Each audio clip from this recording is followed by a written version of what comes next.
Big boss season 7 group ലീഡറോ അതോ മാൻഡ്രേക്കോ ആരാണ് ശരിക്കുള്ള അക്ബർ? ബിഗ് ബോസിൽ പല സീസണുകളിലും മത്സരാർത്ഥികളായി പാട്ടുകാർ എത്തിയിട്ടുണ്ട്.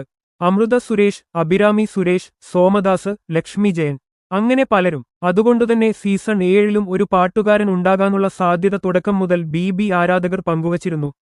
ഒടുവിൽ ആ ആളുമെത്തി, അക്ബർ ഖാൻ. സരിഗമപ എന്ന റിയാലിറ്റി ഷോയിലൂടെയും സ്റ്റാർ സിംഗറിലൂടെയുമെല്ലാം പ്രേക്ഷകർക്ക് നേരത്തെ തന്നെ പരിചിതനായിരുന്നു അക്ബർ. കഷ്ടപ്പാടുകൾക്കിടയിൽ നിന്ന് സ്വപ്രയത്നം കൊണ്ട് ഉയർന്നുവന്ന കലാകാരൻ. ഈ സ്നേഹവും മിനിസ്ക്രീൻ പ്രേക്ഷകർക്ക് അക്ബറിനോടുണ്ടായിരുന്നു.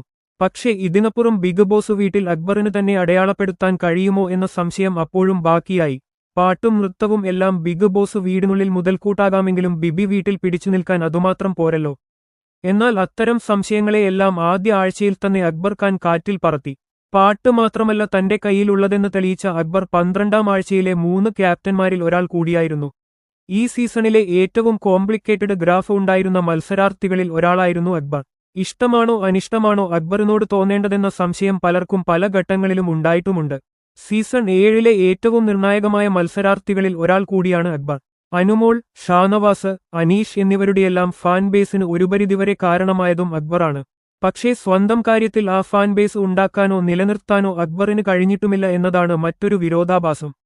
നന്നായി പാട്ടുപാടുന്ന ഒരു കൂൾ ചെറുപ്പക്കാരനായാണ് ബിഗ് ബോസ് വീട്ടിലേക്ക് അക്ബർ എത്തുന്നത്.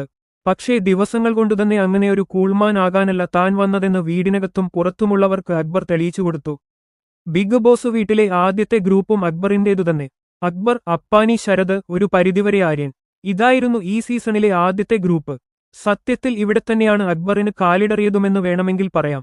ആദ്യ ദിവസങ്ങളിൽ തന്നെയുണ്ടാക്കിയ ഈ ഗ്രൂപ്പ് അക്ബറിന്റെ മൊത്തം ഗെയിമിനെയും നെഗറ്റീവായി ബാധിച്ചു എന്നതാണ് വാസ്തവം. അനീഷിനെയാണ് ആ ഗ്യാങ് ആദ്യം കോർണർ ചെയ്തത് എങ്കിൽ പിന്നീടത് അനുമോളിലേക്ക് ഷിഫ്റ്റ് ആയി. വൈകാതെ ഈ കോർണറിങ്ങിനു ഒരു ബുള്ളി സ്വഭാവമുണ്ടാകാനും തുടങ്ങി. അങ്ങനെ ബിഗ് ബോസ് മലയാളത്തിലെ ആദ്യത്തെ ബുള്ളി ഗ്യാങ് ആയി അക്ബർ, അപ്പാനി, ശരത് ആൻഡ് കോ മാറി. ഈ ബുള്ളിയിങ് തന്നെയാണ് അക്ബറിന്റെ പ്രധാന നെഗറ്റീവും. എതിരാളികളോട് വളരെ അഗ്രസീവ് ആയാണ് അക്ബർ എപ്പോഴും പെരുമാറാറുള്ളത്. അത് അനുമോളായാലും ഷാനവാസ് ആയാലും അനീഷായാലും എല്ലാം ഈ അഗ്രഷൻ അക്ബറിന്റെ വാക്കുകളിലും പെരുമാറ്റത്തിലും ഉടനീളം കാണാം. ഒരു ഗ്രൂപ്പ് ഇല്ലാതെ ഒറ്റക്ക് കളിക്കാൻ അക്ബർ ശ്രമിക്കാറില്ല എന്നതും വലിയ പോരായ്മയാണ്. അപ്പനി, ശരത്തിൽ തുടങ്ങിയ ഈ ഗ്രൂപ്പ് കളി 80 ദിവസങ്ങൾ പിന്നിടുമ്പോൾ ആര്യൻ, നെവിൻ എന്നിവർ ഉൾപ്പെടുന്ന ഗ്രൂപ്പ് ആയി മാറിയിട്ടുമുണ്ട്. അങ്ങനെ ഷോയിൽ ഉടനീളം കൂട്ടുചേർന്ന് കളിക്കുകയായിരുന്നു അക്ബർ.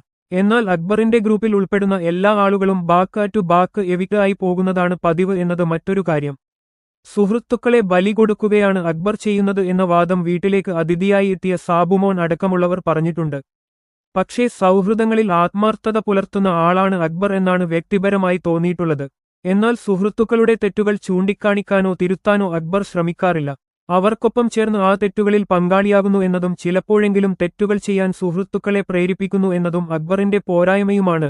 ബിബി വീട്ടിലെ പാരഡി കിങ് കൂടിയാണ് അക്ബർ ഖാൻ.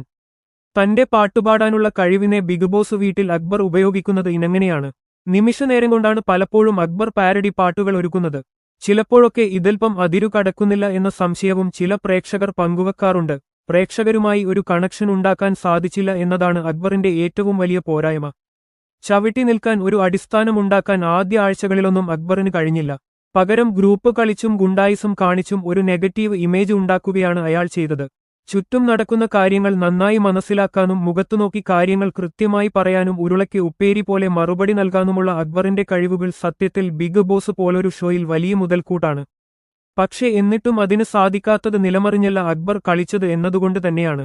ഏതായാലും ഫൈനൽ 5 വരെ അക്ബർ എത്താൻ സാധ്യതയുണ്ടെന്ന് തന്നെയാണ് ഇതുവരെയുള്ള കളികളിൽ നിന്ന് മനസ്സിലാകുന്നത്. അപ്പോഴും തനിക്കൊപ്പമുണ്ടായിരുന്ന ആരെയും ഒപ്പം കൂട്ടാൻ അക്ബറിനായിട്ടില്ല എന്നത് ഒരു സുഹൃത്തെന്ന നിലയിൽ അക്ബറിനെ എന്നും ബാധിക്കാനുമിടയുണ്ട്.